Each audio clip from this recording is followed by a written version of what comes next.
Ayo Bu yo. Ayo Kek. Nggih, menika pembutuhan saking sinten? Saking sinten nggih wau, sekedhap nggih. Saking Kudu sing iki. Bu Retno. Nggih, saking Bu Retno kesuwen kowe. Oh iya, kesuwen ya aku ya. Oh ya wis kuwi mau berarti. Saking Bu Retno, Nggih. Parisi, Jakarta Selatan. Jakarta Selatan. Nggih. Kula pinangkani nggih Bu Retno. Nggih. Mugi-mugi Retno ing penggalih. Wah, pitikno.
Selendang biru hamong enaki hati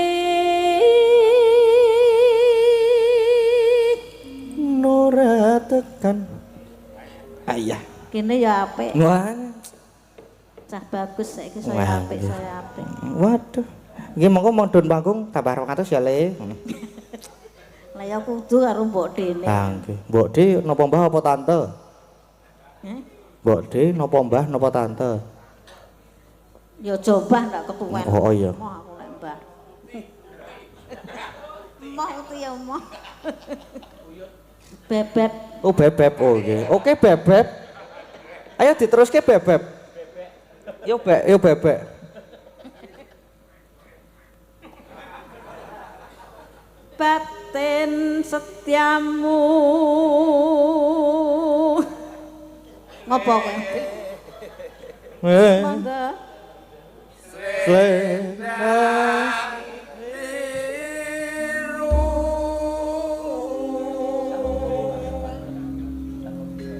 Tetep penuh janjimu selendang biru. Sampun pun matur sembah nuwun. Jangan gayang temenanan ya. Ya, mung sak selendang biru kowe gayange ra jamak-jamak. Oh, kayak bar iki nganu. Apa jenenge? Sri Slamet ning dangdut lho. Ya ora kaya ngono kuwi saiki. Kowe arep pengen lagu apa? Pengen nembang apa ngono? Aku wis selendang biru mau kae. Berarti saiki ini lho. Aku iki. Iya no kowe sapa meneh? Sik. Aku kepengin lagu. Pengen tembang apa ya?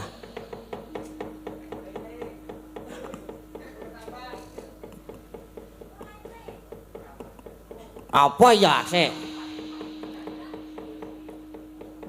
Anu wae. Apa jenenge? Ular kambang. Omong mikir ular kambang wis suwene ra jamak-jamak. Ya jane iki durung mikir ket mau ngenteni ana sing muni ular kambang ngono kuwi. Ular kambang. Siapa ya? Ora ana Mbak Ayu Apa karo video call apa ya? Saka ngomah. Oh waduh, wis ganti wis pindah to. Nggih, anu Bu Wahyu, Bu Wahyu. Ular kambang. Ular keket. Ular jati. Ular jaran sandang inya.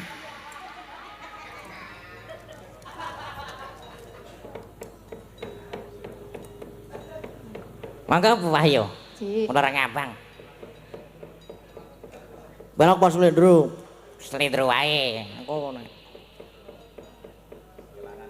Mangko sing belok mangko. Ular kambange ping 5 mangko gampang. Mangga Bu Wahyu. Nggih.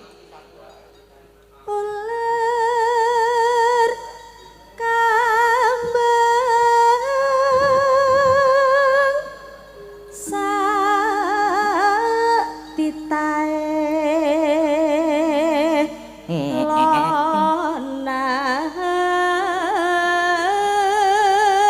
butuhku le nyambut gawe ra butuh apa-apa butuhku sabar narimo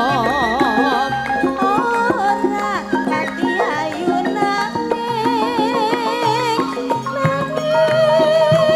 mikunani ya mas ya kunes maneman neman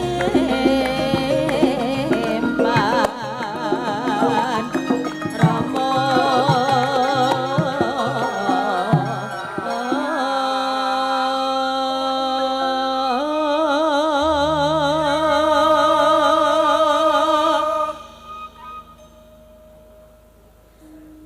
aja leret yen jangkane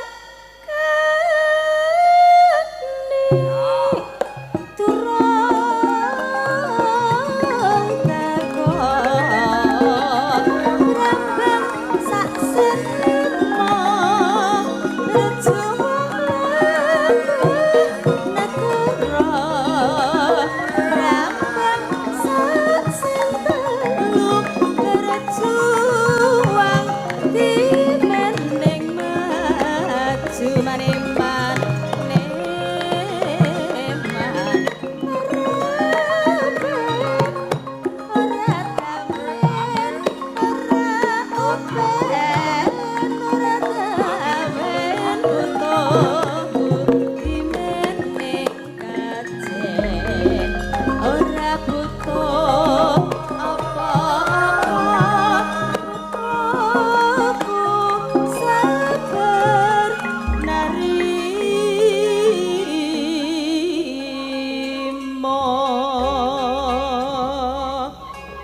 sampun Nggih, sampun matur sembah nuwun nggih Bu Wahyu. sami-sami Nggih, heeh. Apa meneh ya aku isih pengen nembange. Ora maya lho, Reng. Ora. Men pisan meneh aku ki. Apa ya? Sing kira-kira suwe ngono lho. Antuk-antukan ya aku ki mau kepinuk banget. Ngai buri. Wah, wis mulai tuan wis suwe-suwe wis. Yo thank you. Mesti sing miwiti sing ngedram kae. Sing ngedram kuwi wis. Lagi patah hati Pak kuwi. Wis saake. Saake temenanan jan. Wah, ndak mengantuk to. Dinehi kegiatan. Ben berkegiatan. Nah, kuwi mau. Apa ya? Napa Pak Anting? nganu Napa nganu? langgam to Langgam napa? aku Mas Lendro Oh, Mas Letro. Langgam napa, Mbak? nyepelak ta pelang 6 Belok 6 langgame Angenteni. Angenteni sapa meneh arepan? Angenteni bojoku. Oh ngono ta. Heeh. Nyawine iki lagi milang-milinge wah. Niki kula piye, Mbak? Wah nggih no. Lah niki merem. Kabar iki. Mboten usah bawa nggih. Weh lah piye? Ket mau kok arep Prabowo terus. Muka selak perangan. Perangan apa? Perang dunia?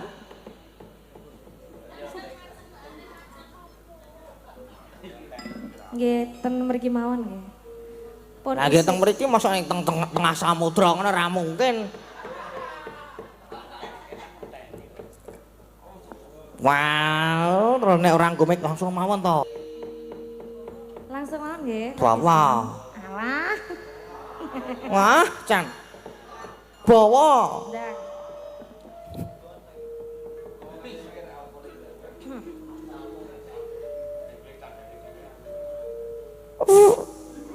Piye to, Pak?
Chan, banter banget. Wis kaya mesin kapal. Yuk.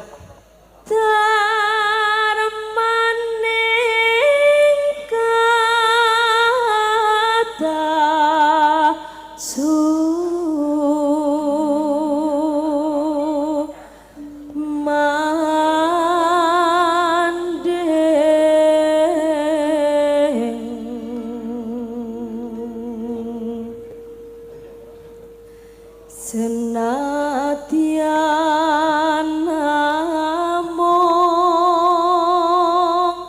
sedewa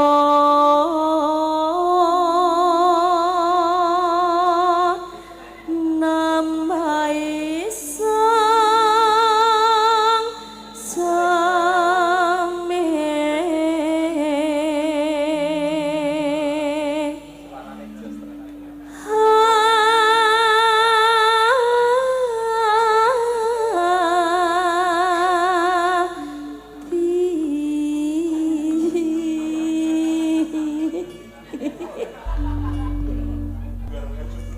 Sampun.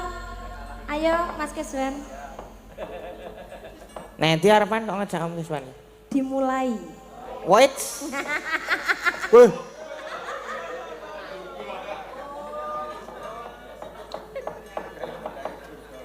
Monggo Mbak Anting.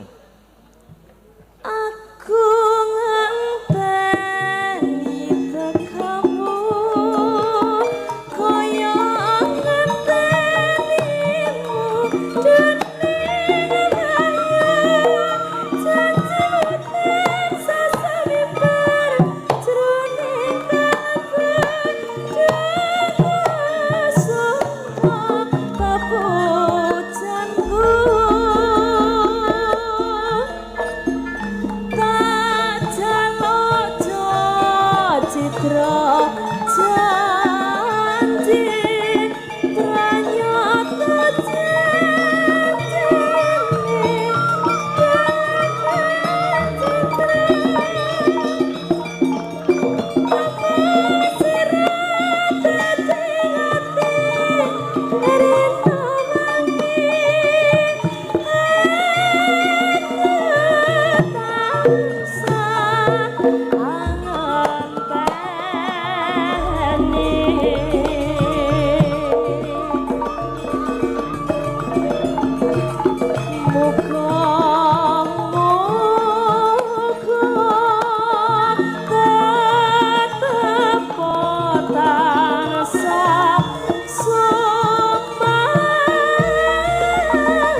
pisan toh?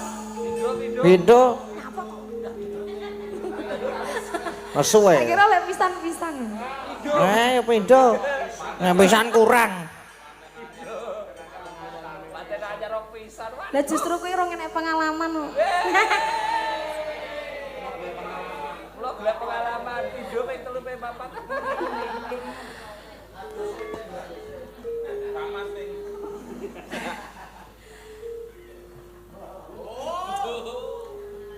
Kledang kledang kae teko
apik.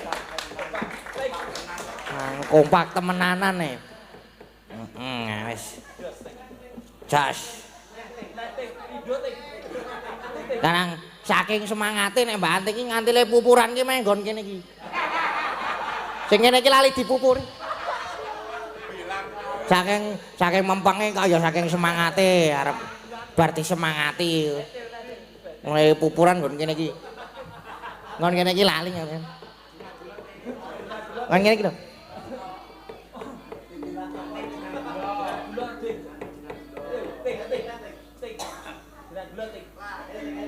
Wes.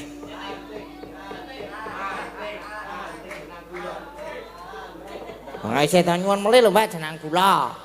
Weh.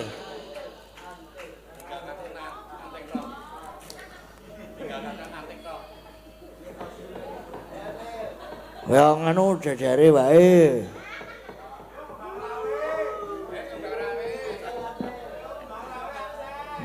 Weh. Nek kembang rawe karo Mbak Anting. Napa tuh Mas Wahyu? Seneng aku nek wis nyapa to?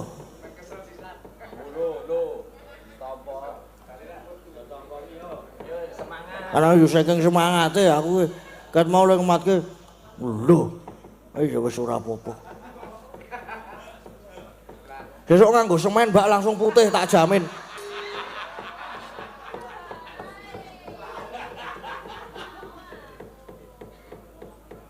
Apik ning ana senine iki lho, ana garise sleret ngene iki lho. Ning ora rata garise. Nyawa to ket mau nyapo. Ora apa-apa. Aku wong Jawa Timur lho iki. Iki piye aku empun ya nyanyine ya. Weh, layone nyekel mic meneh iki berarti arep nyanyi meneh. Nah, kuwi wis kepengin nyanyi mulane terus nyekel mic meneh. Ah berarti nyanyi meneh pisan meneh. Ya ora. Oh. Ya Ayo. kan wayahe jejerku jarene mau. Lah aku sing nyekel mic sapa saiki? Aku. Lah kene. Ya karo Mbak Agnes tapi. Ya, ngono ya Tapi aja ngadeg.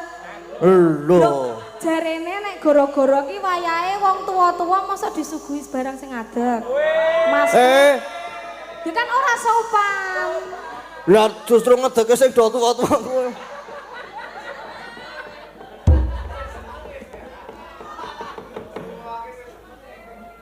Nek yo meng rada angel, nganune bedane. Ayo karo Mbak Agnes Mbak Anting. Tapi lenggah mawon nggih. Kok ya mesra ngeyel? Nganu tidak Apa? bisa dibicarakan di mic. Tidak bisa dibicarakan di mic. Ah kok iso?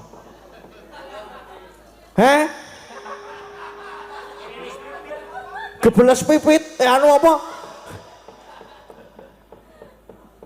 Tidak berani ya. Oh, tidak berani.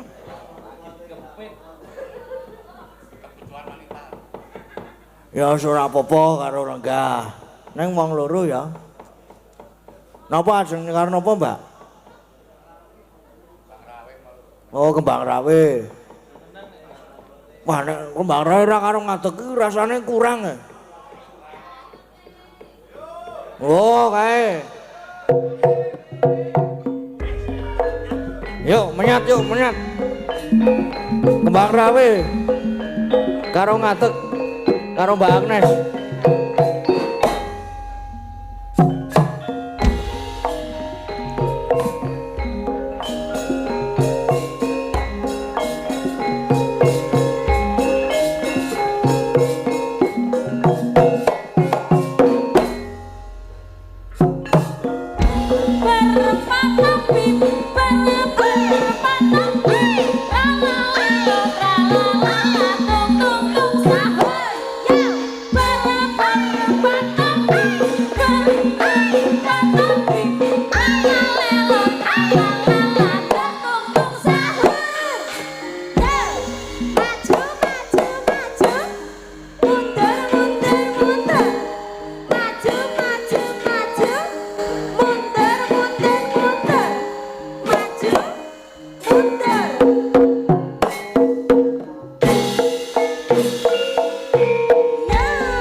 saben dinane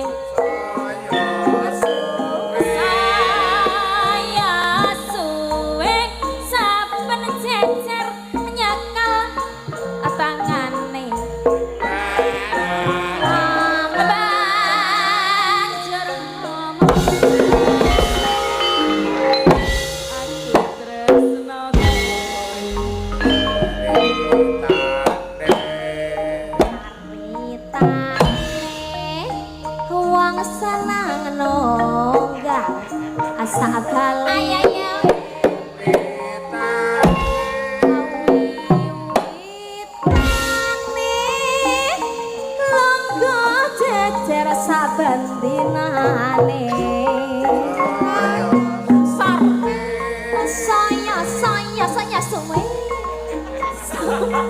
Jajan nyekel tangane Kang Mas. Kan jarang ngomong-ngomong.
Terima kasih.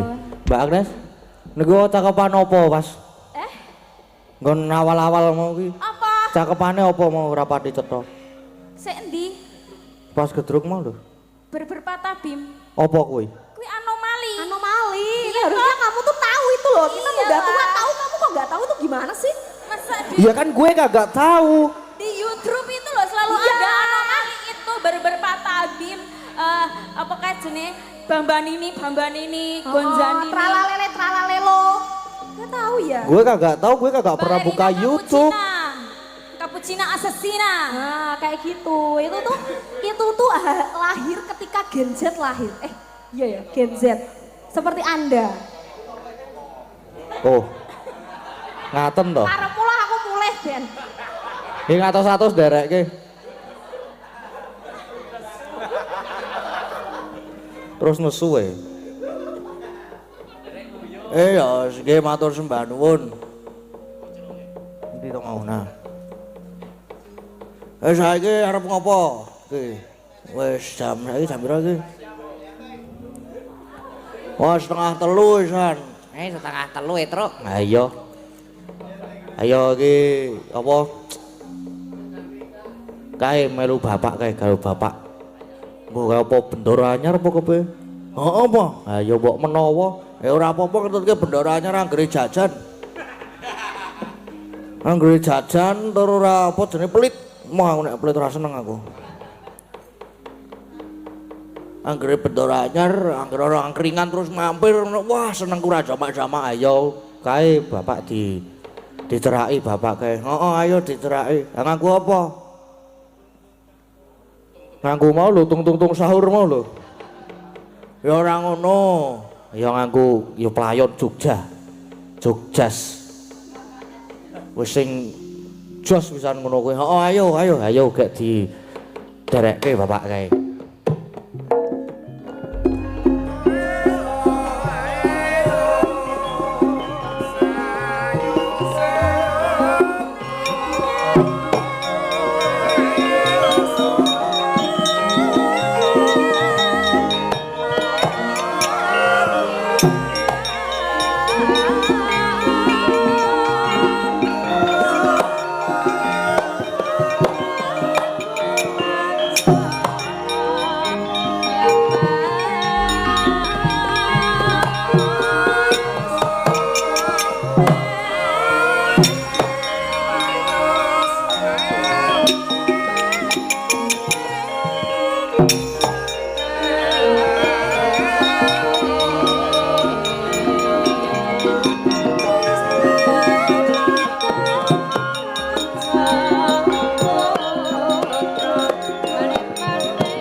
Risang marto tameng dasih misudan donoraras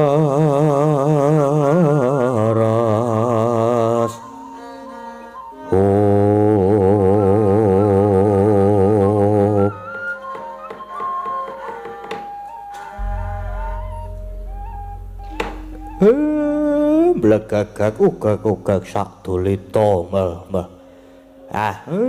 Layak kok sudongku manuke padha nganer jagone padha tarung. Jebul no piyayi nom-noman sing rawuh mongko tejane manter nyodo lanang. Mangke riyen ten ampun sinenggo kula menika tambuh nyatane nggih dereng nate wanu. Kyai nderek nepangaken kula menika Bambang Pamegatsih wingking saking pertapan Gebang Tinatar kula menika putranipun Ibu Endang Wulangun wayahe yang Begawan Sih Paminto. Bambang Pamegatsih saking pertapan Gebang Tinatar inggih suwan kula ngaturaken pabekti Yai. Nggih pun kula tampi nanging dawah sami-sami lanjangan dika kalih kula ampun basa kula niku mung derajate ngaceplik yen kula mboten basa mangke kenging siku denda. Ah mboten kula niku mboten malati. Pun mboten sah basa ngoko mawon. Lajeng andika tak aturi lenggah wonten nginggil. Ya yen mengkono. Jebul wis lenggah nginggil ket mau. Nah ngoten lak malah sekeca. Lajeng wonten wigatos menapa den Kyai Semar. Anut dawuh pengendikane Kanjeng Eyang lan Kanjeng Ibu. Aku iki putrane Satria Madukara kang kekasih Raden Arjuna. Kang mengkono aku nyuwun marang Kyai Semar, larapna nggonku bakal ngawau Sudarma Kyai Semar. Sorote pandam sumula kamadangi pasareyan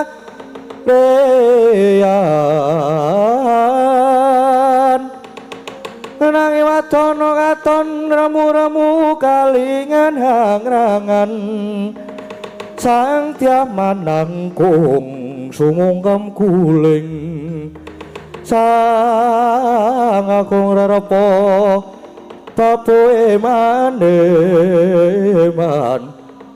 peraton tek pranto kula tadah runte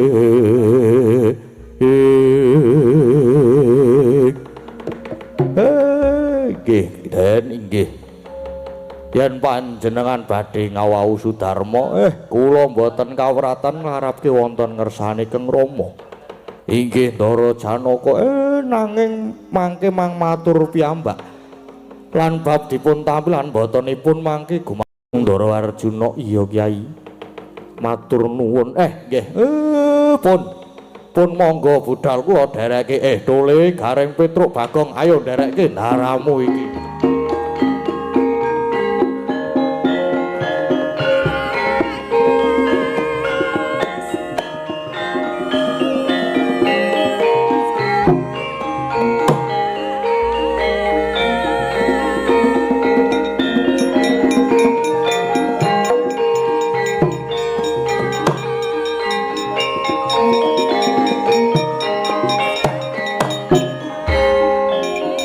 Kita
meraina sumubang yang haruna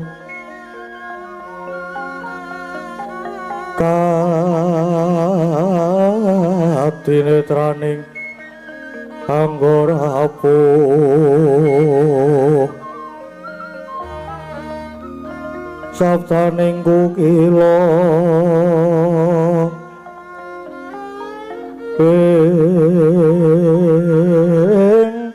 Kanigara saketer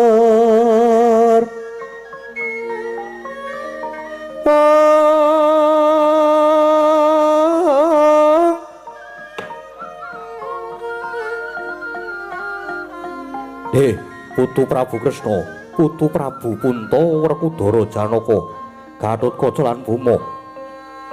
Sawise padha tata lenggah tumuli matur mbaka siji.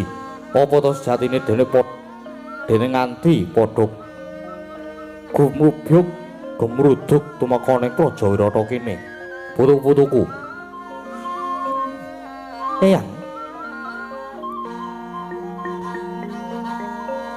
Sowan kula kadang menika boten sanes namung kepengin badhe nyuwun pepajar ingkang mujudaken pengadilan saking paduka Kanjeng Eyang Sri Baginda ing Wirata. Pengadilan bab apa? Inggih. Ing antawisipun anak kula pun setija kaliyan yoga kula Gatotkaca menika sami rebat leres. Inggih menika babakan Bumi Tunggarana. Kikis utawi tapel wates antawisipun Raju Trisna kaliyan Pringgondani.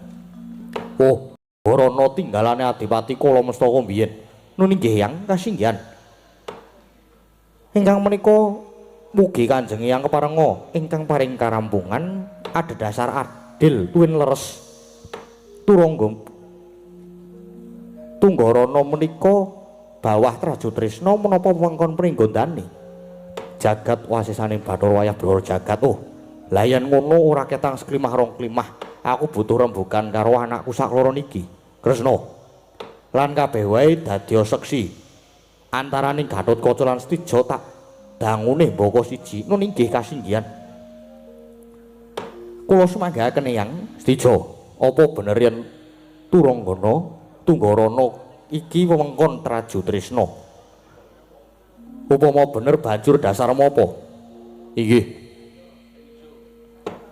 Mila leres wiwit rumiyin, wiwit gina-magina Tunggarana dados wewengkon kula. Dene Adipati Wahana menika inggih rerehan kula nang dipun rebat kaliyan tiyang Pringgondani. Lah yen boma ngaku Tunggarana kuwi wewengkonmu, apa sira bisa nuduhake bukti lan seksi ingkang kuat? Lho, buktinipun sampun cetha. Bilih seprika sepriki Tunggarana menika jajahan kula, perkawis seksi nggih sampun gamblang lan ugi kathah seksi kula. Apa kaki Prabu Bima duwe layang kekancingan? Layang kekancingan tumrap kula mboten baken. Ngertos kula wiwit kula jumeneng dados ratu wonten Raju Trisna, Tunggarana sampun dados jajahan kula. Ngertos kula inggih namung kantun nglenggahi rasa gumelar lan kula kinten cara tiyang sepuh rumiyin perkawis bumi lan pekarangan menika boten perlu mawi layang-layangan. Namung cekap pitados ngaten boten perlu mawi layang kekancingan. Lah kuwi klerune. Mongko mbuh wujud bumi, mbuh wujud wisma lan barang apa kuwi wae supaya sah ya kudu digenepi nganggo layang kekancingan. Pinangka kanggo pikukuh, boten perlu mawi layang. Wonten sertifikate mengke malah digadhekke. Buma, kowe aja sembrono. Lah saiki putuku Gatotkaca, apa jeneng sira ya ngakoni yen to Bumi Tunggarana kuwi dadi wewengkone Pringgondani? Nuwun sewu Hyang. Sejatosipun perkawis menika malah sanes saking kula, nanging malah saking mogalipun Adipati Wahana ing Tunggarana piyambak ingkang malah badhe manunggal kalian Pringgondani krana miturut dedongenanipun Tunggarana menika rumiyin ke bawah Pringgondani dados kula sowan mriki menika namung adapur srana saking panyuwunipun para kawula. para kawula Tunggarana piyambak ingkang kepingin manggen wonten garising adil lan leres wangsul dados kados jaman rumiyin Tunggarana wewengkon Pringgondani kok adhedhasar dongeng kuwi sing crita sapa Eyang Pringgondani tasih gadah denawa sepuh ingkang tumut ngalami dhateng sugengipun swargi Eyang Prabu Trembuku nami dedya sumber katon lan inggih menika ingkang kangge kula gendholan jalaran critanipun sumber katon nyata leres Meraina sumubang Iwang Haruna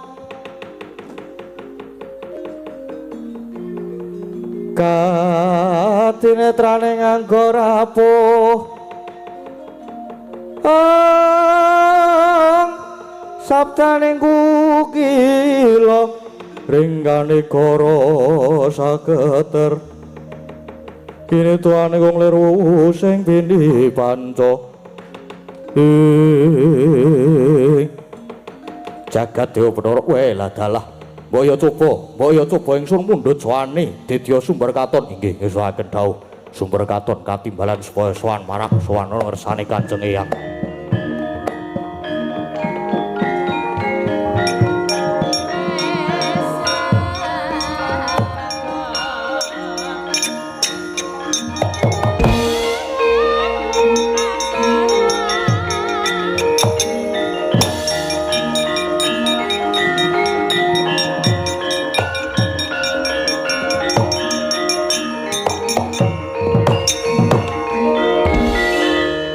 Namit pasang Kalimantabi sinabeta ing laduni dumaing tawang tuwan wonten timbalan ingkang adhawuh nimbali kula kowe buta tuwa sing jeneng Sumber Katon umurmu pira saiki Sumber Katon menawi petangan taun kula mboten saged matur nanging kula enget jaman Paduka Sinuwun menika tasih muda Kakasih Raden Durgandana menika kula sampun suwita wonten negari Pringgondani.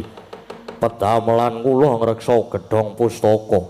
Oh, yen ngono tuwa kowe tinimbang aku mesinipun ngaten. Wong barakan kula kepara umur saadi-adi kula ngipun sami pejah. Oh iya. Terus jaman kowe mbiyen Suwitana Prabu Trembuku mbiyen sak ngertimu Kadipaten Tunggarana kuwi sejatine mlebu wewengkon ngendi? Menawi enget kula Tunggarana menika mlebet wewengkon Pringgondani nanging nalika semanten lajeng dipun rebat Nalendra Trajutrisna inggih menika Prabu Bomantara lan seka sak sampunipun Prabu Bomantara seda dening Raden Stija inggih Raden Stija menika ingkang jumeneng nata ing Trajutrisna lan Tunggarana lajeng tetep dados jajahan Trajutrisna. Oh, ngono. Ya. Rene kuwi mbiyen dadi tukang jaga gedhong pustaka ing Pringgondani. Mesti ngerti bab layang kekancingan.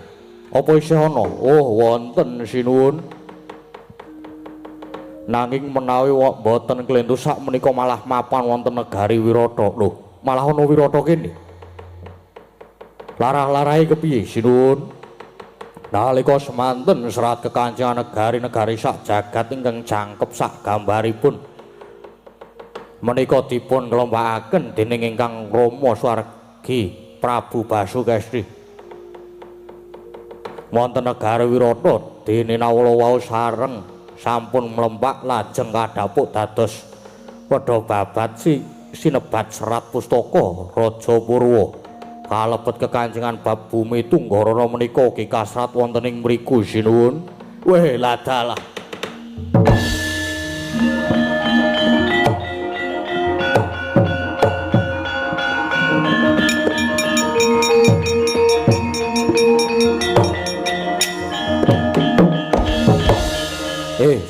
Seta. Manjinga sasana pustaka jupuken bab kekancingan bumi Tunggarana.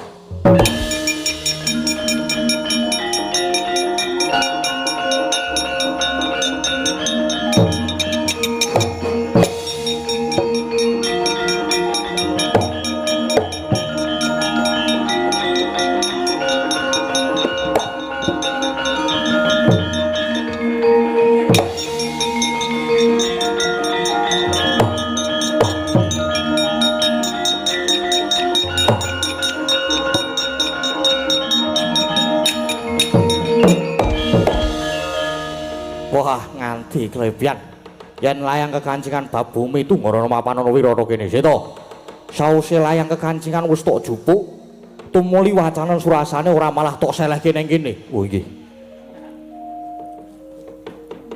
wacanen surasane dimen kabeh padha nguningane mungguh gamblange bab bumi Tunggarana inggih ngestakaken dawuh Rama nuwun sewu badhe kula waosaken serat pustaka Raja Purwakaca.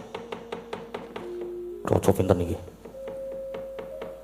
120. Ingkang ira-iranipun Gigis Tunggarana ingsun Nalendra Wirata Prabu Basukesti. Minangka sesepuhe ratu-ratu saindenging bawana sineksan Prabu Harimbasara. Nata ing Pringgondani Prabu Pratipa, nata ing Ngastina lan Begawan Kamunaya saya ing Saptawarga netepake yen wiwit kalengganing Adipati Kalamastaka minangka adipati ingkang lunggana Kadipaten Tunggarana bawah keperintahan negara Pringgondani wondene wates-watesing Kadipaten sisih wetan Gunung Mahendra, sisih kidul alas Madenda, ing sisih kulon Kali Jamuna, kiblat lor Tlaga Madirda. Kabeh mau ke bawah keperintah Ratu Pringgondani Prabu Harimbasara. Mangkono kekancingan iki dene sapa kang singlar saka kekancingan iki kok dianggep ora sah lan bakal dirokake sak dosane.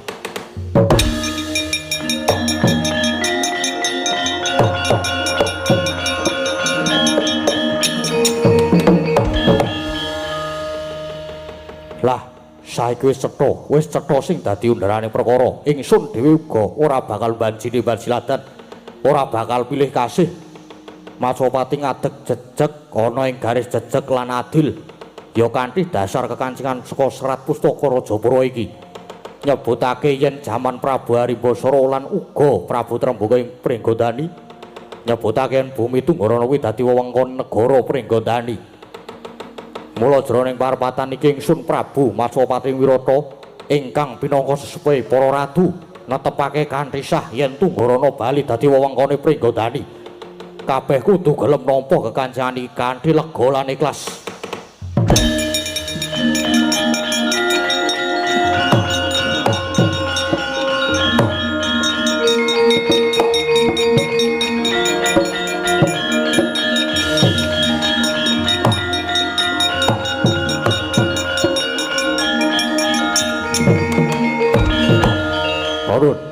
Kula badhe munjuk atur kepiye Gumom? Katone ora karena nadimu nggih. Kula mboten cocok, mboten condong. Awit yen kula tingali antawisipun Eyang lan Gatotkaca sampun sami pidak jempol. Sampun nebu sauyun. Sampun sampean pun kencan semayan arep ngrubuhke Buma. Nyatane wong sak Pendhawi menika mboten wonten ingkang ngewangi kula Pandhawa ya Gatotkaca. Kabeh do maja Kistija klebu wong tuaku dhewe. Napa memper Buma duwe wong tuwa kondang sak jagat paradene. Wonten parepatan menika mung mendel, mung meneng kaya dipaku lenggahe. Lho Stija. Aja ngono, Nger. Nadyan aku iki wong tuamu nanging ana kene pun Rama ya kudu nglungguhi kawicaksanan. Madeg ana bebener lan adil.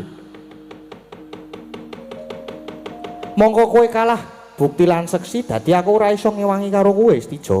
Mula tak jaluk kowe kudu lila lan ikhlas yo Nger menawi ngaten Kanjeng Rama mboten tresna kali kula. Lho.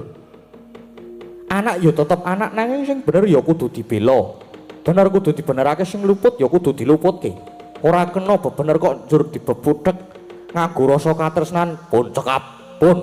Saniki kula ngedekaken sayembara Tunggarana riyin ucul nggih ngangge Bandayuda mula dina niki Gatotkaca kena njaluk Tunggarana nanging yen pun pecah dadane Bama Narakasura.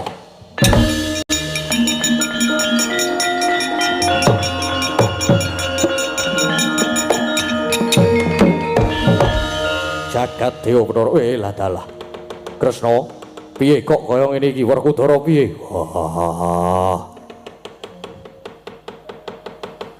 Wani Letot, ayo diwaneni. Wah nek pancen wong tuane ora trima mumungse karo aku. Tuwa larak malah werna-werna to. Werkudara, pun Kakang tetep mbelani ingkang bener Yai Kresna. ora wurung iki Wirata malah dadi ajanging peperangan.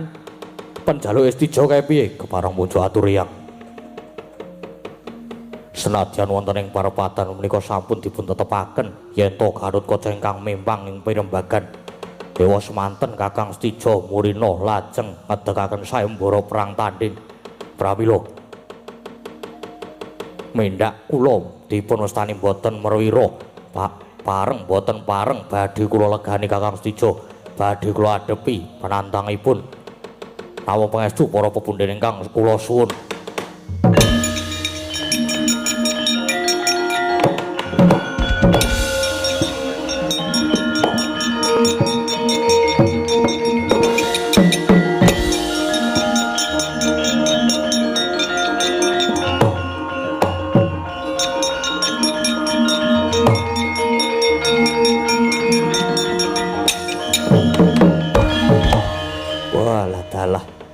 Ayo putuku Gatotkaca kae nadyan wis jumeneng ratu nanging isih mudha perwira mula ditantang karo Stijo ya banjur disaguhi. Menyang Kresna Werkudara Janaka anakmu kalorone iki diawat-awati Kresna.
Kunjang kancing langit kelap-kelap Dergincang risang mawe gandrung Gatotkaca nalika mawaki Dewi Bandayuda kagol merga dipisah pukul nerada saiki ayo dibacutake peneh arep ngejak pirang dina. Ayo tak ladeni tangkep jaja kantaran pauntapke nyawamu le.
Put.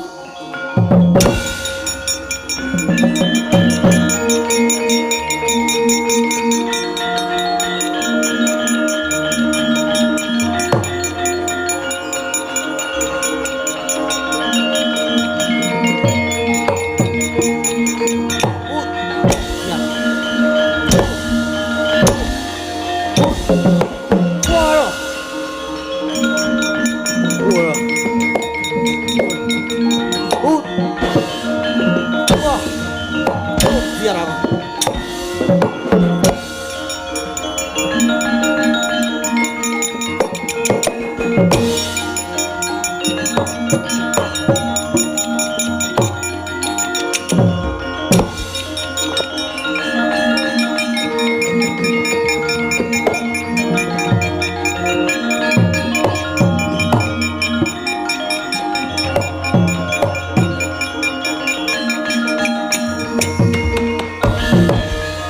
Yo, pancen ora bisa disuwa kadidane Karut Kaca nanging aja girang-girang kowe galimpung tamparana.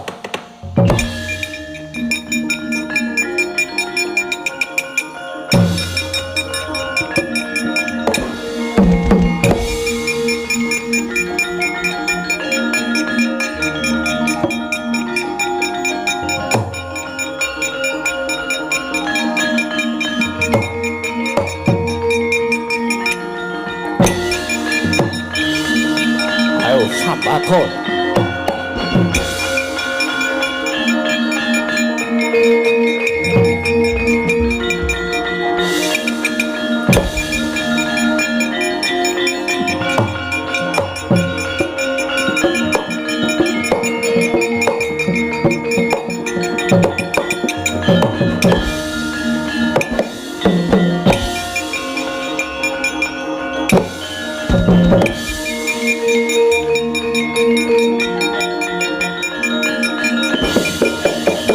Ayan bumi, angin lan swasana, aku urip maneh. Bawa kitan perbeda kaya Nalendra Ngalengka Prabu Dasamuka Dayangmuni ora bisa mati. Pami kasih. Prasajan wae bareng aku sumurup citramu Bayu. Ana wong ayu kok kaya ngono. Wiwit pucuk rambut nganti tekan jejempoling suku kok tanpa ana gethek cacate. Granane ngunggih rambute ngembang bakung. Latine ngudup turi mripate, blalak-blalak untune tinata rintik-rintik. Tangane lemomel wah. Lambene kaya legi-legi yen digeget Bayu. Iya mung bokonge rada tepos. Pami kasih. Mbok sampun anggenipun ngalembono dhateng kula. Lah ora ngalem kepiye? Mergo aku ki yen ana Traju Trisna kono ora bisa katuju prana. Merga Yai Ratu Hangnyawati durung bisa lelati satataning garwa. Bojoku Hangnyawati kae durung bisa weweh jatining pemarem marang aku. Monggo yen merga nek tak ceraki mung tansah melingos. Saben-saben arep tak jak mesti aku dikipatke. Mula apa ya kleru yen aku ning omah mung disepeleke karo bojoku. Banjur aku golek meneh sik ning jaba ngene iki. Monggo bareng aku weruh citramu Prasajan wae aku banjur katuan rasa tresna. Pami kasih. Ayo, gelem ya tak boyong ning Traju Tresna dadi karo aku. Sinuwun. Kula menika namung lare dusun panjenengan menika Nalendra. Tur inggih sampun kagungan garwa Prameswari kok kitesih ngersakaken badan kula menapa mboten badhe asor derajat paduka. Pami kasih. Kowe kuwi bakal tak boyong, bakal tak nggo kembang sepasang karo Yai Hangnyawati. Nadyan mung garwa kaping 2 nanging tancepe katresnanku bakal tak tresnani lahir batin. Napa saged sinuwun bojo siji wae durung gelem ngladeni kok arep mayuh karo aku ki lho. Kowe ora percaya karo Prabu Stijo? Nggih pitados nanging bapak anggenipun antum katresnani kang adil. Kula mboten pitados sinuwun. Nyuwun pangapunten kula mboten saged.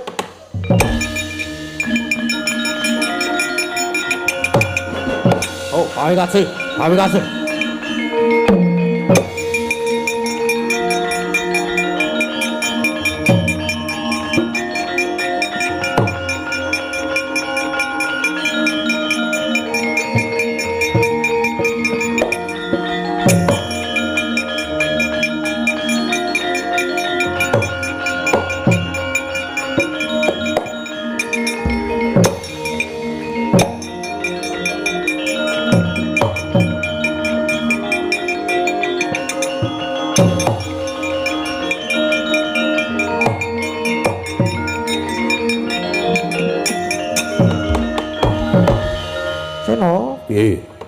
perang tanding Setija Garutkaca durung rampung. Saben-saben Setija mati bisa urip meneh. Ya, matiya sedina ping 100. Nanging Garutkaca tetep nunggu Setija terus Gatot ora bakal kalah. Ya, nanging mengko dhisik coba to. Coba to wis padakno. Kae kok ana bocah bagus ditutke karo Punakawan. Lho kae sapa kae?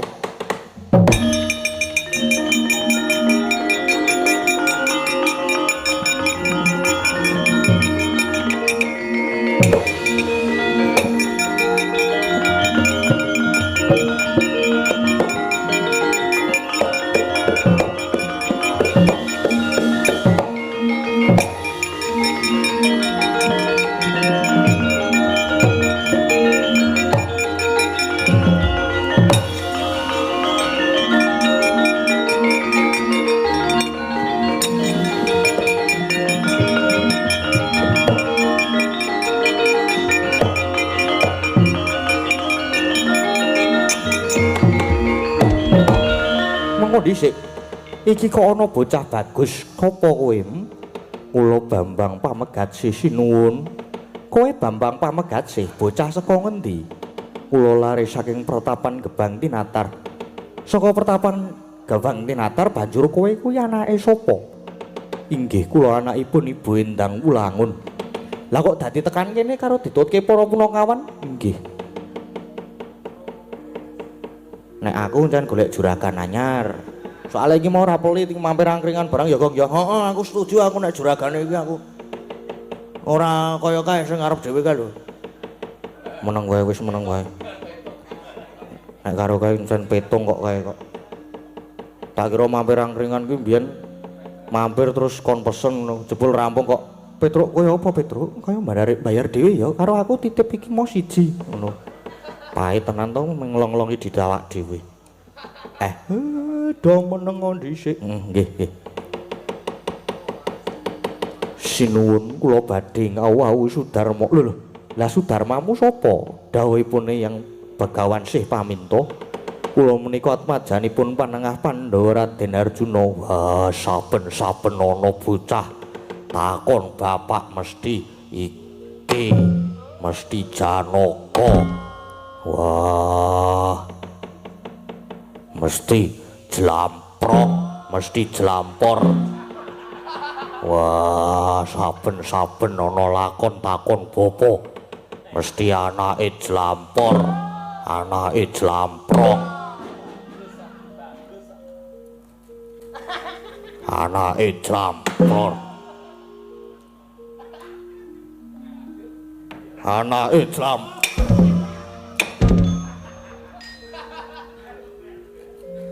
Petruk kurang ajar. Nggih ngapunten, melu-melu refleks e, Ndara. Wah, Jlampro kuwi anakmu kuwi dopeni.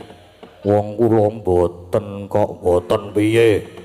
Bareng ana anak takon karo bapakne ra gelem diakoni.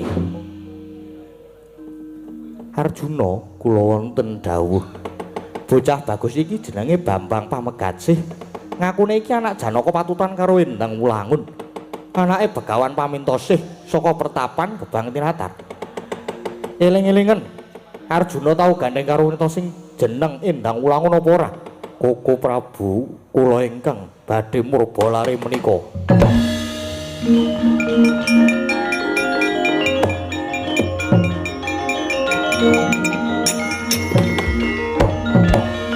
Pamegatsih, kowe aja watun nggonmu matur wani ngaku anak Janaka. Senadyan kowe duwe dasar kang kuat nanging Arjuna durung karuan bisa nampa.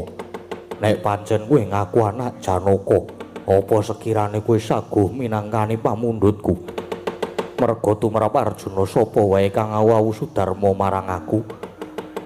Luwih dhisik kudu ngatonake dharma bekti kejaba kasinuhan kadigdayan nanging uga kudu bisa labuh labet.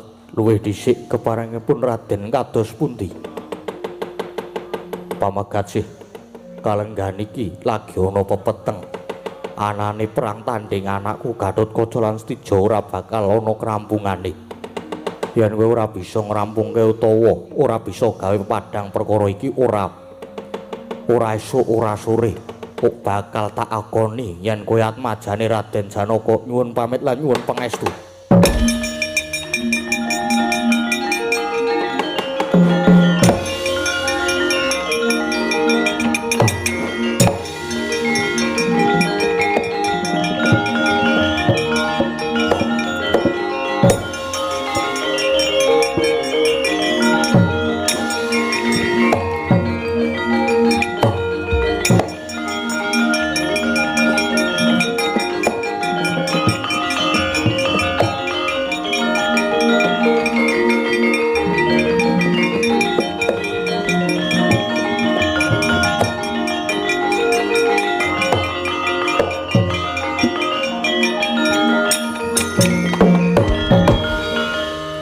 Semar, aku patenono wae Kakang.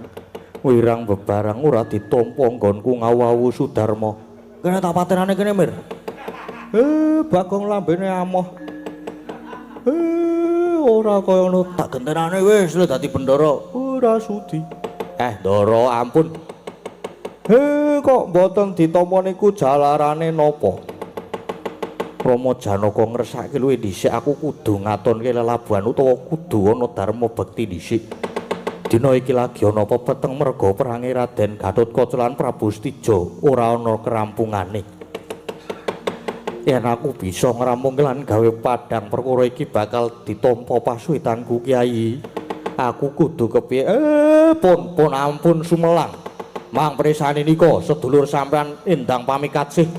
Dibujung-bujung kalih Ndara Stija mang rembugi Stija nika nyuwun pangestu.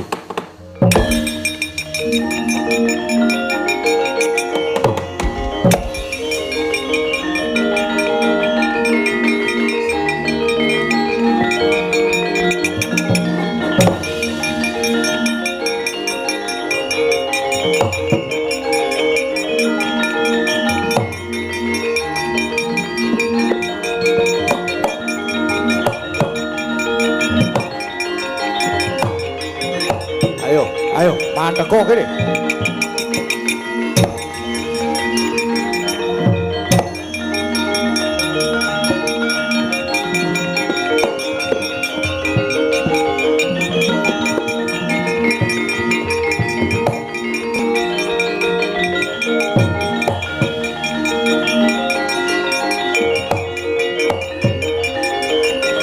Wah.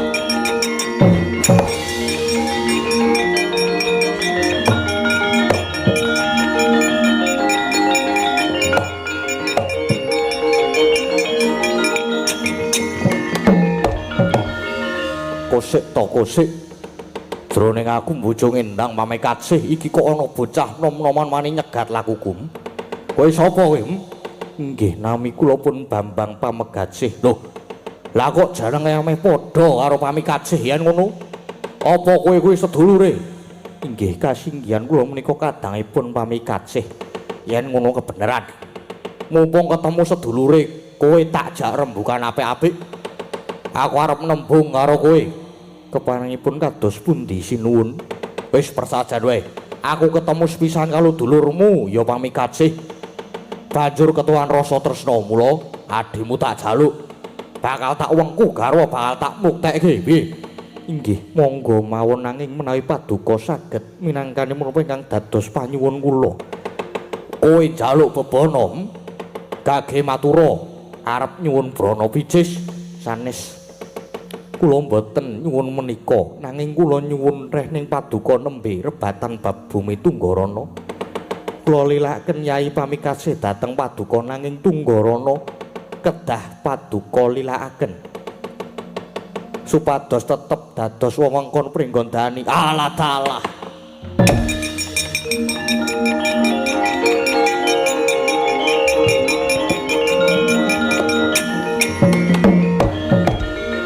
Kowe bakal ngulungake nglilake Pamekatsih nanging kowe nyuwun supaya Tunggarana tetep dadi duweke Gatotkaca.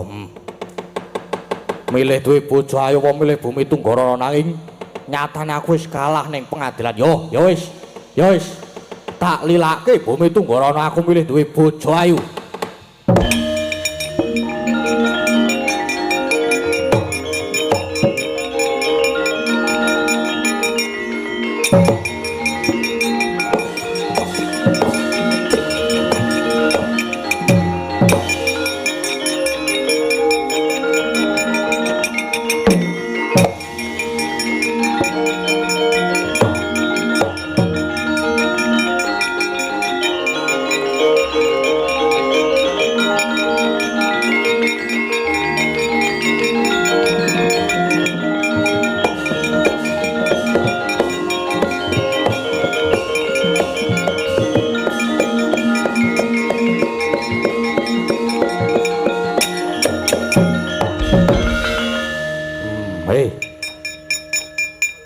Wis ben ora duwe Tunggarana ya ora apa-apa.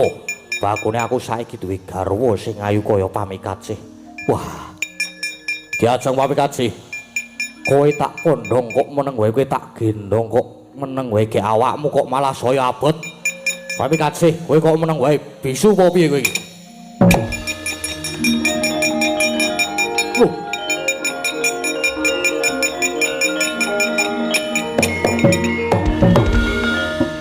Ngapusan to kowe? Lho iki sapa? Lah kok dadi Pamikatsih? Malih dadi kaya ngene. Ya, aku sing dadi Pamikatsih. Merga sejatine aku iki begawan pamintosih ya mbahne Pamegasih. Lah dalah kapusan bangsat. Wah, kebarat. Wah.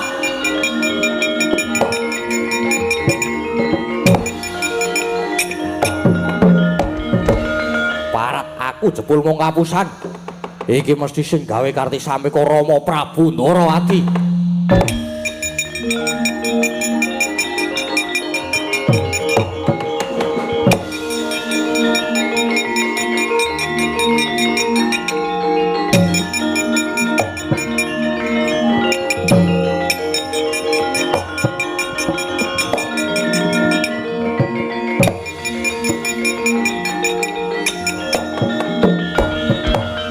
Ger putraku Stijo, kowe arep ngopo? Kowe mesti ngira yen kabeh iki sing gawe Kresna, ya to? Karone kowe wis kalah ning pengadilan. Tunggarana wis ditetepake dadi duweke Gatotkaca. Ayo. Saiki nek pancen kowe ora trima mungsuhe dudu sapa-sapa. Nanging mungsuhe malah Kresna, wong atuhamu dhewe. Aduh. Yen kalian paduka Kanjeng Rama kula ajrih. Nanging tekan kapan wae Gatotkaca tetep dadi satrune Stijo.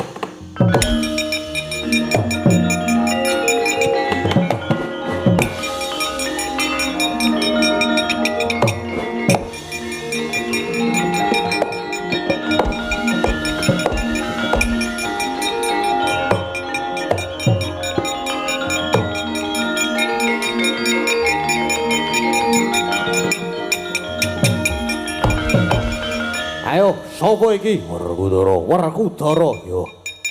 Jaluk Bumi Tunggarana Tampanana. Wah. Wah.